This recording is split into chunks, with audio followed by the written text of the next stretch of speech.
Hey guys, so my reaction videos to my pregnancy test were corrupted. So I don't have my reaction to when I took my pregnancy test. So it was negative. So really bummed and sad and a little angry, if I'm honest. Very frustrated.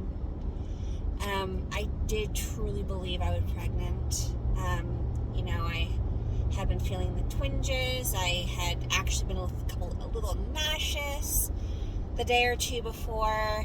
I was starting to get lethargic. I would get hit with lethargy, which is something that is normal. I've noticed with myself, I associate with pregnancy, because I'm not a napper. I'm not someone who gets super tired in the middle of the day. But that would happen when I was pregnant. I would literally go and take naps, and I would just be exhausted. And so I had genuinely thought I was pregnant. So I tested Wednesday. I tested the very first in the morning. It was negative. I did test again just to kind of see, because the first pregnancy I had, that's what happened. It was negative in the morning, and then I tested it a couple hours later, and it was positive, and it did turn out to be positive. So I tested again. It was negative again. And then I tested Thursday morning just to be safe. And yeah. And so it was negative again. So yeah, I'm bummed and let my clinic know. And so then, we were talking about what the next steps. The next steps right now are to it basically IVF. I've had 4 cycles. We know I can get pregnant, so IUI work for me. But the reason I'm moving forward with IVF is because this will help kind of decide, okay, what's going on with the genetic part. So at this point, I could do IUI. I know there's people, I've heard of people doing IUI that are almost into the double digits, because IVF is so expensive. And so many people are just like, no, I'm good. I'm just going to go and keep doing IUIs, because at least one cycle of IVF is equal to about 3 or 4 cycles of IUI. And I know I can get pregnant, so that's not the problem. But I don't know if there might be a genetic component. Again, I had those 2 back-to-back miscarriages, and that could have just been bad luck. I did lose too early for them to be able to test to see kind of what might be the reason for me losing. So so we're doing IVF. However, I was talking to my nurse, and she's like, well, do you want to do another IUI while we're waiting? Because IVF requires, it's a lot longer. So IUI, we're just going with my natural cycle.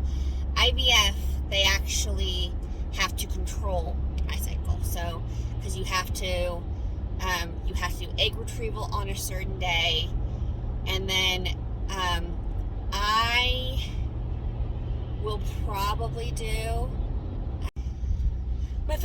My phone overheated. So, as I was saying, they asked me, did you want to do another round of IUI? And I said yes. Because IVF takes a while, so they have to sync up my cycle, which means they have to Usually you have to go on birth control for a month or two to kind of get everything set, and then they have to do the egg retrieval, which has to be done on a certain day in your cycle, and then going from there. So I don't know what I'll do first on that, but they said, well, that's happening, do you want to do another IUI? And I said, okay. What is it? I mean, besides monetarily, because it's, it's an extra couple $1,000. Besides monetarily, what can it hurt? It can't hurt me at all. Except, yeah. So, and if I do get pregnant, then it's a moot point with IVF, and we don't have to do it. So, that's where we're at. So we're moving to IVF, and so right now we're just waiting for my cycle to start, so we can get everything going again. So it's really likely that in the next 3 weeks we're gonna do it all over again. We're gonna go back to the 2-week wait, and I'm IUI, and the other thing with IVF is that you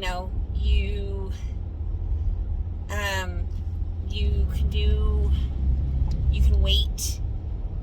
You have to wait for genetic testing too. So on top of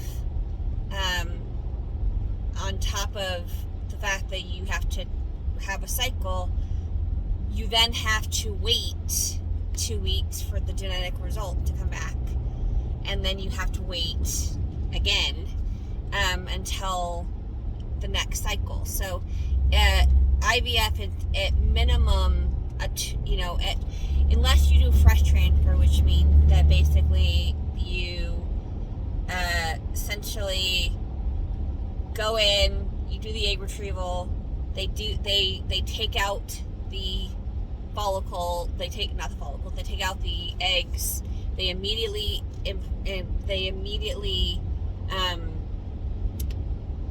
create the embryo, and then turn around, and that same day you go back and you just you put the fertilized egg in and hope it takes. To do that will be one cycle, but usually how it usually happens, especially if you're doing genetic testing, you usually have to, it's a 2-month minimum, because you have to do the egg retrieval 1 month, and then you have to wait until your next cycle to do the actual implantation, because you have to let the genetic testing happen. So yeah, so that we're at. I'm bummed. I definitely know that if this doesn't take,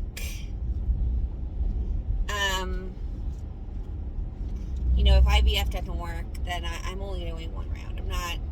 I don't have the financial ability to do more than 1 round of IVF. I've already devoted a lot of finances to this journey, and I don't regret it. I found out a lot of stuff about my body, and I found out a lot of stuff about my fertility. But I turned 37 in 4 months, and it's called advanced maternal age now. It's no longer called geriatric pregnancy. Advanced maternal age, but essentially, it is still being somebody who is of a certain age, and it means my fertility is getting less likely. My eggs are getting old, and I found out the fact that I have a low egg count, which I find interesting, just because I've gotten pregnant. We haven't had an issue with me ovulating. There's always been follicles. There's always been an egg there. It's never been like, oh, you're not ovulating at all. You're not growing any follicles. I grow them just fine. So this last cycle was unmedicated, which means I didn't take any meds with my cycle. This cycle, we are going to do a medicated cycle, which basically just kind of help boost that more follicles. Again, the risk with medicated cycle is that I could have multiples. That's the risk, is that there could be multiple. It's an increased risk beyond the already kind of natural risk that you have. So that's where we are at on that. I'm just waiting for my cycle now, and I got my progesterone, and we did all the things, and so I'm sad, and like I said, I'm angry. I'm frustrated. It is that typical thing that a lot of people who are going through fertility treatments go through, which is, it's not fair that it's so easy for certain people to get pregnant and others not to. And I'm very lucky. Like, even in my instances, we know I can get pregnant. I'm not by definition infertile, because I can get pregnant. We've already established that twice. So now it just is, can I keep them? And as far as we know, for me, there's nothing that should be preventing it. I don't have PCOS. I don't have endometriosis. And funny enough, I had terrible cramps most of my life. But I've actually noticed since my first miscarriage that my cramps actually aren't as bad as they normally are. So, my phone's getting hot again. So, that's where we're at. Unfortunately, I'm not pregnant, which is a bummer, and it's a bummer that my reaction video got corrupted, so I can't put that out. And it's also why I'm putting this out on a Friday instead of putting it out on Wednesday like I had hoped. So stay along on the journey. Please share, like, and subscribe.